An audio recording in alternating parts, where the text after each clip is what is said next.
Hi, welcome to PreQuilt.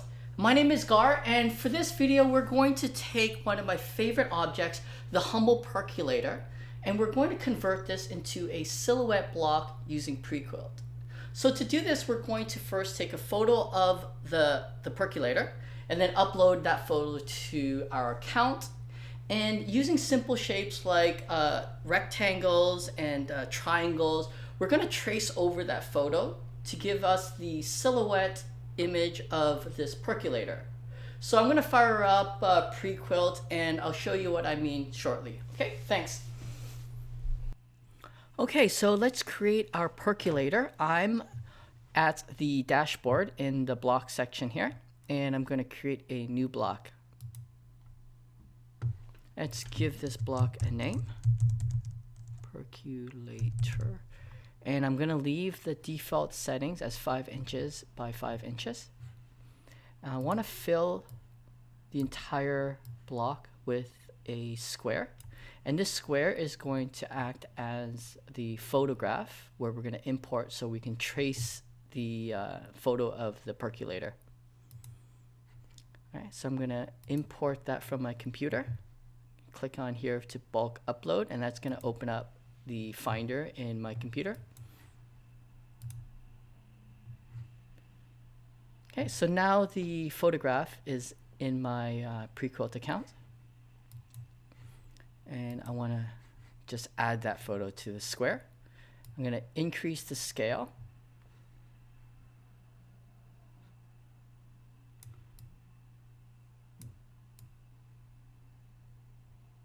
Okay, that's pretty good. I just want to align this centered.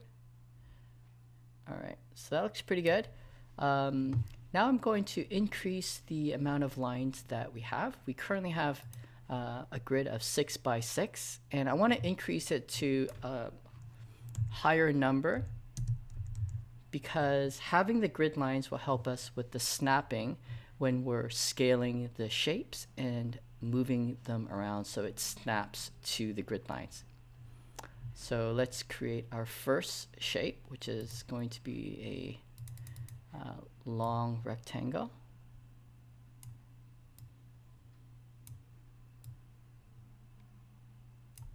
Okay, and now we're going to do the spout over here. I can't really see it, so I'm going to just link it to a black for now. And I'm just going to increase the scale so it makes it easier to find these handles.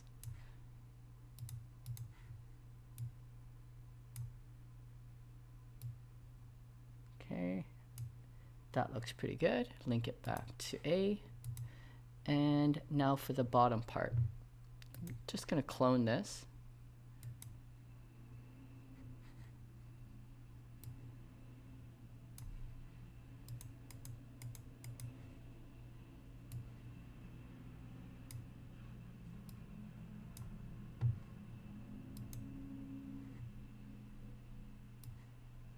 Okay, now I'm going to mirror that by clicking here. Oops, wrong way, wrong one. It's this one. Okay, so now I'm going to do the bottom part. I'm going to add a shape that is half a circle. So that's 180. And just increase it a little bit and then rotate that.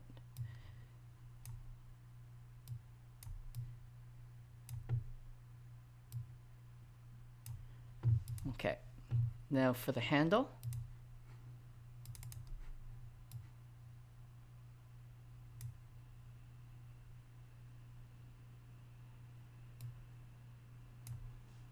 And I'm going to clone this, and then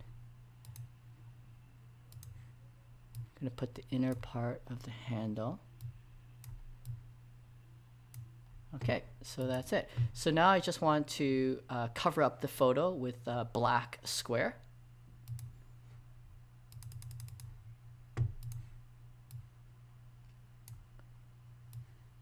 Okay, so this black square is currently on top of all the other shapes, so we just need to go to the layers panel and then drag that so it's right like that. So we're done with the photograph right here. I'm going to delete that from our block. And I'm going to hide the lines just to get a little preview of this. So this looks good. I'm going to save this now to our stash. Okay. Now I'm going to go to the quilt, and we're going to create a new quilt where we're going to import these blocks to our quilt. I'm going to leave it as 5 inches by 5 inches. Okay, so I'm going to get rid of this HST because we don't need it, and I'm going to import the percolator block, which is found in our stash. Okay, so now that it's here, I'm going to fill this entire grid with this one block just to kind of get a sense of how this will look like. So what I want to do is I want to create variations of the percolator while changing the background. Okay, so I want to have a silhouette of the percolator. So I want the black to be the percolator and then the white to be the background. So I'm going to swap out those two color tags. And so we have a shortcut over here. So the color tag, I'm going to swap them out. So I want B to be A and A to be B. So I just drag this. And so now we have the silhouette of the percolator. So now I want to clone this percolator a couple of times. I'm going to clone this and then edit the background. Okay, so I just want to link this white square with this green, and then have to do the same with that. So those two shapes are now green. Save that out, and then continue to do this for about like 4 more times. So rather, I'm just going to select both of them like that with the right click. I'm going to create a new color tag and then link those shapes with D now. Okay, so I'm not interested in the color right now because I'm going to change them in the next step. So I'm going to clone this and then edit that and then create a new color tag and then link that to that. I'm just going to change the color for now, red. Okay, so we have 4 blocks right now, and we want to randomly place these blocks throughout the grid. So what I'm going to do is I'm going to select all of the cells by clicking this infinity sign, and I want to randomly apply blocks throughout these selected cells right there. Okay, so I want to apply these, and so it randomly applies these blocks to the selected cells.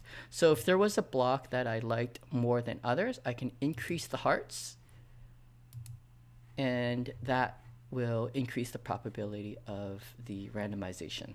But I want them all equal, and I don't want duplicates between oh, so it doesn't actually matter. No, so that's fine. Okay, so I'm going to close this off. And now I want to change the color tags. I could either randomize them, okay? I don't want the black to change, so I'm going to lock the black. And now I can randomly change the colors. But I already know a particular style that I want. I'm going for that Andy Warhol look, so I'm going to just go in here and manually change these color tags to like a bright color. So I'm using Free Spirit, and I'm going to just go for this lime color, and then this will be a maybe a yellow, and then a bright sunset, and then a blue, and let's see. So there's certain colors that are kind of touching here, and I'm just gonna manually go in and change some of this stuff right here. Maybe I could put a yellow right here, and then for this red right here, maybe I could put like a green. Okay, so I find that there's not enough blocks. There's only 4, and considering we have 100 different cells, the chances of them touching, kind of getting clusters of the same blocks is high. So I'm gonna have to clone one more block, I think, and then edit it, and going to create a new color tag, and I'm gonna link that and link that and save it, and then I have to go back to my randomization and then click on this button. Okay, so let's look at our distribution of blocks right here.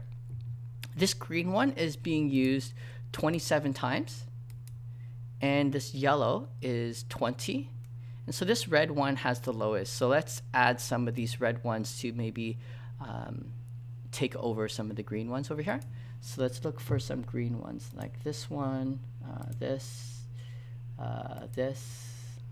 and maybe right here. This red one is 3 of them are touching, so let's add some pink ones to get rid of that. Which ones are really high? The green one is still pretty high, so let's do some green ones. Are there? Maybe there. And